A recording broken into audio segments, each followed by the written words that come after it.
Yes, so hello everyone, Hitesh here, and today we're gonna talk about your most awaited movie called The Batman, जिसकी star cast में शामिल है mister Robert Pattinson, जिन्होंने Harry Potter में Cedric डिगरी, Twilight में Edward कलिन और साथ ही Tenet में नील का रोल प्ले किया था। और अब जब स्टार कास्ट इतनी दमदार है तो मूवी तो शानदार होनी ही है। So now without wasting time चलिए आते हैं शानदार कहानी की मेन स्टोरी लाइन की तरफ, जिसकी शुरुआत में हम हैलोवीन की रात को देख पाते हैं और इसी रात को गौतम सिटी के मेयर की डेथ हो जाती है और जिसने इनका कत्ल किया था उसका नाम था रिडलर। बेसिकली ये एक सीरियल किलर है जो कि गौतम सिटी के बड़े और अमीर लोगों को चुन चुन कर मार रहा है। और इसकी खास बात ये थी कि ये जब भी किसी को मारता था तो पीछे एक क्लू छोड़ जाया करता था और इस बार भी उसने वैसा ही किया। अगले दिन जब पुलिस इन्वेस्टिगेशन टीम आती है तो वहां पर उन्हें एक छोटा सा कार्ड मिलता है जिसमें लिखा होता है haven't find a clue, let's play a game, just me and you. और साथ ही उसमें कुछ कोड वर्ड्स भी लिखे होते हैं। और सबसे खास बात तो ये थी कि हर वक्त वो क्लू और किसी के लिए नहीं बल्कि बैटमैन के लिए ही होता था। बेसिकली रिडलर ने बैटमैन को सीधा चैलेंज दिया होता है अपने हर क्लू के साथ अगले मर्डर के लिए,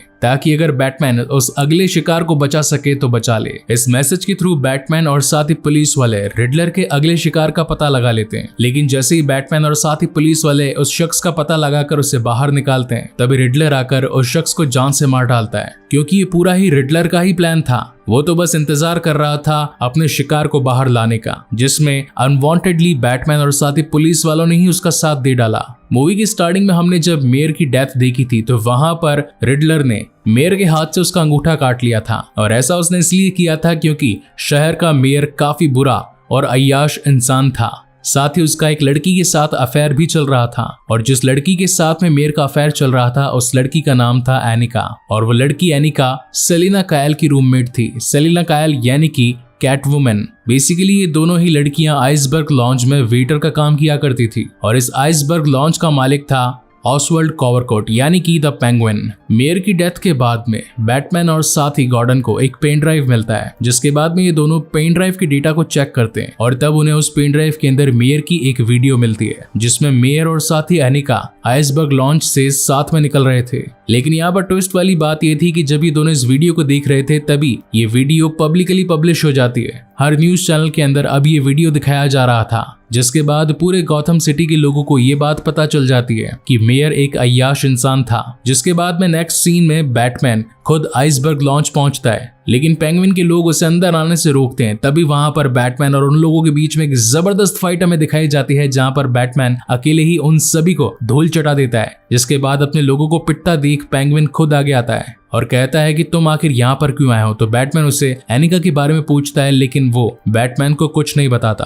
उसी दौरान वहां पर बैटमैन को कैटवुमन भी दिखती है यानी कि सेलेना, और वो उसका पीछा करने लगता है। यहाँ तो कैटवुमन का कुछ और ही प्लान था और वो सीधा अपना कॉस्ट्यूम पहनकर फैल्कनी के घर पहुंचती है और वहां से कुछ डॉक्यूमेंट चुराने की कोशिश करती है, मगर वहां उसे वो पासपोर्ट नहीं मिलता। जिसके बाद तलाश करते करते वो मेयर के घर पहुंचती है और वहीं पर उसे एनिका का पासपोर्ट मिलता है। उसे लेकर जब वो अपने अपार्टमेंट में पहुंचती है तो वहां उसे बैटमैन मिलता है, लेकिन साथ ही हम ये भी देख पाते हैं कि उसका अपार्टमेंट पूरी तरीके से डैमेज हो चुका था। ऐसा लग रहा था मानो कि किसी ने जानबूझकर ऐसा किया था और वहां पर एनिका भी मौजूद नहीं थी। ये सब कुछ देखने के बाद में बैटमैन कैटवुमन से कहता है कि अब हम दोनों को एक साथ मिलकर काम करना होगा, जिसे सुनकर कैटवुमन उसकी बात से एग्री करती है। इसी के चलते बैटमैन उसे एक ऐसा कैमरा लेंस देता है जिससे कि कैटवुमन जो भी चीजें देखेगी वो सब कुछ बैटमैन को दिखाई पड़ेगा। और यहीं से कैटवुमन पहुंचती है आइसबर्ग लॉन्ज में अपनी फ्रेंड एनिका का पता लगाने के लिए। जो भी चीजें कैटवुमन देख रही थी वो सारी चीजें बैटमैन खुद भी देख पा रहा था, जहां पर बैटमैन को ये दिखाई पड़ता है कि उस लॉन्च में शहर के सारे बड़े ऑफिसर्स और बुरे लोग मौजूद थे, यानी कि कहीं ना कहीं उन सभी की मिली भगत थी। जिसके बाद में कैटवुमन गिल कोल्सन नाम के एक शख्स से पूछताछ करती है और गिल कोल्सन उसे सारी इंफॉर्मेशन देता है। इस इंसिडेंट के बाद में जब गिल कोल्सन अपनी कार में बैठता है तो वहां पर उसे रिडलर मिलता है, क्योंकि वो तो ऑलरेडी उसी के इंतजार में बैठा था। वो उसे घायल कर देता है। जिसके बाद में सीन शिफ्ट होता है नेक्स्ट डे और यहाँ पर हम देख पाते हैं कि गौथम सिटी के लोग अपने मेयर के फ्यूनरल के लिए आए होते हैं, जिनमें ब्रूस वेन भी शामिल था। और साथ ही हम यहाँ पर पेंगुइन और कारमेन फैल्कोनी को भी देख पाते हैं। लेकिन तभी सामने से काफी तेज स्पीड में कार कार आती है और इसकी एक जोरदार टक्कर हो जाती है, जिसके बाद दरवाजा खोलकर उसमें से गिल कोल्सन निकलता है, मगर इस वक्त उसका मुंह टेप से बंधा होता है। उसके हाथ में एक फोन भी था। ये सब कुछ देखकर ब्रूस वेन वहां से फटाफट भागता है और जल्दी से अपना कॉस्ट्यूम पहनकर वापस आता है ताकि वो ठीक तरीके से सिचुएशन को हैंडल कर सके और लोगों की नजरों में भी ना आए। इसी वक्त यहाँ पर उसके हाथ पर बंधे फोन में से आवाज आनी शुरू होती है और यहाँ रिडलर बैटमैन से सीधा बात करते हुए से कहता है कि मैं तुम्हें 3 रिडल्स दूंगा, अगर तुमने उन तीनों को सॉल्व कर दिया तो गिल कोल्सन बच जाएगा, और अगर तुमने एक का भी सही जवाब नहीं दिया तो इसकी जान अभी चली जाएगी। हालांकि बैटमैन उन 3 में से 2 को तो सॉल्व कर देता है, लेकिन तीसरी को सॉल्व नहीं कर पाता, जिस वजह से गिल कोल्सन की बॉडी पर लगा बॉम्ब फट जाता है और वो वहीं पर मारा जाता है। ये धमाका इतना बड़ा था कि बैटमैन खुद भी उसमें बेहोश हो जाता है और जब उसकी आंखें खुलती है तो वो अपने सामने गॉर्डन को पाता है। वहां पर कुछ और भी पुलिस ऑफिसर्स मौजूद थे, लेकिन यहाँ पर बैटमैन गॉर्डन को बताता है कि इस शहर के बुरे लोग हमारे कुछ पुलिस ऑफिसर्स के साथ में भी मिले हुए हैं। अगर इस बात का प्रूफ चाहिए तो मैं दे सकता हूँ, क्योंकि कैटवुमन ने जिस वक्त वो कैमरा लेंस पहन रखा था उसमें मुझे उन सब की फुटेजेस मिल चुकी है। लेकिन तभी बैटमैन ये सोचता है कि अगर मैंने उन पुलिस वालों के खिलाफ कुछ भी एक्शन लिया तो गॉर्डन की जान भी खतरे में आ सकती है। इसलिए बैटमैन गॉर्डन से झगड़ा करने का ड्रामा करता है और गॉर्डन को मुंह पर एक जोरदार घूंसा मारकर वहां से भाग जाता है। घर पहुंचने पर ब्रूस वेन यानी कि बैटमैन को ये पता चलता है कि पुलिस स्टेशन के कमिश्नर की डेथ हो चुकी है और अब उसका अगला शिकार और कोई नहीं बल्कि वो खुद है। मीनवाइल हम कैटवुमन को देख पाते हैं जिसे कि अपनी बेस्ट फ्रेंड एनिका की लाश मिलती है। इस बात से कैटवुमन काफी परेशान थी क्योंकि वो तो अपनी बेस्ट फ्रेंड को बचाना चाहती थी। जिसके बाद में सीन शिफ्ट होता है एल्फ्रेड पर। यहाँ पर बेसिकली बैटमैन के लिए एक छोटा सा पार्सल आया होता है, लेकिन एल्फ्रेड को उसमें कुछ घपला नजर आता है, इसलिए वो उसे दूर फेंक देता है और तभी हम देख पाते हैं कि उस पार्सल में एक जोरदार धमाका होता है, जिसकी वजह से एल्फ्रेड वहीं पर इंजर्ड हो जाता है। इसी बीच ब्रूस वेन को अपने पास्ट से रिलेटेड कुछ बातें पता चलती है। उसके पिता थॉमस वेन उन्होंने गरीबों के लिए एक बहुत ही मल्टी बिलियनियर कंपनी खड़ी करी थी, लेकिन जितना अच्छा वो लोगों के सामने बना करते थे उतने अच्छे थे नहीं। बेसिकली यहाँ पर थॉमस वेन लोगों की मदद करके शहर के नए मेयर बनना चाहते थे, लेकिन इसी बीच एक जर्नलिस्ट को ये खबर मिलती है कि उनकी वाइफ मार्था वेन को एक मेंटल इलनेस है, तो वह इस बात को पब्लिकली बताना चाहता था, लेकिन थॉमस वेन ऐसा नहीं चाहते थे, इसलिए उन्होंने अपने गुंडे भिजवाकर उसे जान से मरवा दिया था। और जब ये सारी बातें ब्रूस वेन के सामने खुल चुकी थी तो वो काफी ज्यादा डिप्रेस हो जाता है, जिसके बाद में बैटमैन कार्मेन फैल्कोनी के पास पहुंचता है और पूछता है कि क्या ये सारी बातें सच है, क्या मेरे पिता ने सचमुच एक जर्नलिस्ट को मरवाया था। तो फैल्कोनी बताता है कि हाँ, ये सारी बातें सच हैं, क्योंकि थॉमस वेन ने मुझे ही हायर किया था उस जर्नलिस्ट को मारने के लिए। लेकिन इस इंसिडेंट्स के बाद में सैल्वाटोर मरूरी ने तुम्हारे पिता थॉमस वेन और माँ मार्था वेन को जान से मरवा दिया था। ये सब तो सुनकर ब्रूस वेन और ज्यादा टूट जाता है और वो अपना परिवार एल्फ्रेड को मानता था, इसलिए वो उससे मिलने के लिए हॉस्पिटल पहुंचता है और जो भी बातें उसने अभी तक सुनी थी वो जाकर एल्फ्रेड से भी पूछता है। लेकिन तब एल्फ्रेड उसे बताता है कि तुम्हारे पिता एक अच्छे इंसान थे, उन्होंने कभी किसी को जान से मरवाने के बारे में नहीं सोचा।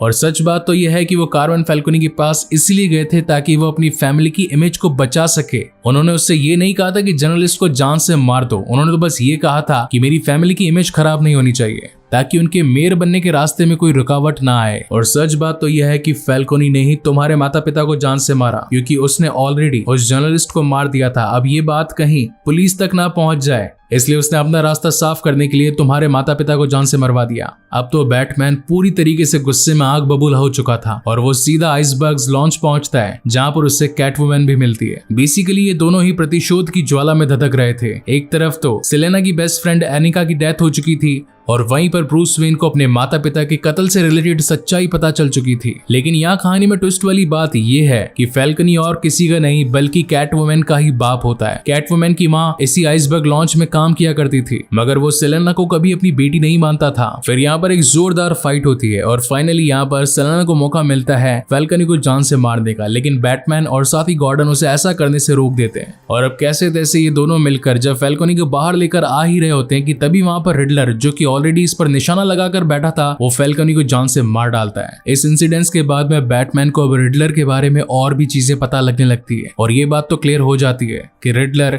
एक माइंडेड पर्सन है और वो किसी का भी खून क्यों ही नहीं कर रहा। और साथ ही ये भी पता चलता है कि वो एक अनाथ है, उसके कोई माता पिता नहीं। बैटमैन को ये भी पता चलता है कि बचपन में रिडलर ऐसा सोचा करता था कि वो खुद भी एक अनाथ है, मैं भी एक अनाथ हूँ, मगर मुझे अनाथ होने का मतलब ही नहीं पता, इसलिए ब्रूस वेन यानी कि मुझे अपने आप को अनाथ कहने का कोई हक नहीं है। बेसिकली रिडलर बचपन में काफी गरीबी से गुजरा था और जब उसके माँ बाप नहीं थे तो दिक्कतें कितनी सामने आती है उसने इन बातों को काफी गहराई से देखा था, जबकि इसकी उल्टी तरफ ब्रूस वेन के पास में काफी सारा पैसा था, इसलिए दिक्कतें क्या होती है इस बारे में तो उसे कुछ पता ही नहीं। अब यहाँ पर बैटमैन रिडलर का पता लगाने की कोशिश करता है, वहीं दूसरी तरफ रिडलर ने कुछ कारों में ऑलरेडी बॉम्ब्स लगा दिए थे और वो सारी कारें गॉथम सिटी के वाटर पाइपलाइन के पास थी और देखते ही देखते वहां पर एक जोरदार ब्लास्ट होता है और पूरा शहर पानी से भरने लगता है और शहर के सारे लोग बचकर गॉथम स्क्वायर गार्डन की ओर भागने लगते हैं। हालांकि ये तो ऑलरेडी रिडलर का प्लान था, इसलिए उसे सब कुछ पता था कि आगे क्या होने वाला है। और जैसे ही वहां पर सारे लोग पहुंचते हैं तभी रिडलर के लोग गन लेकर वहां पर खड़े हो जाते हैं ताकि वो एक एक करके उन्हें जान से मार सके।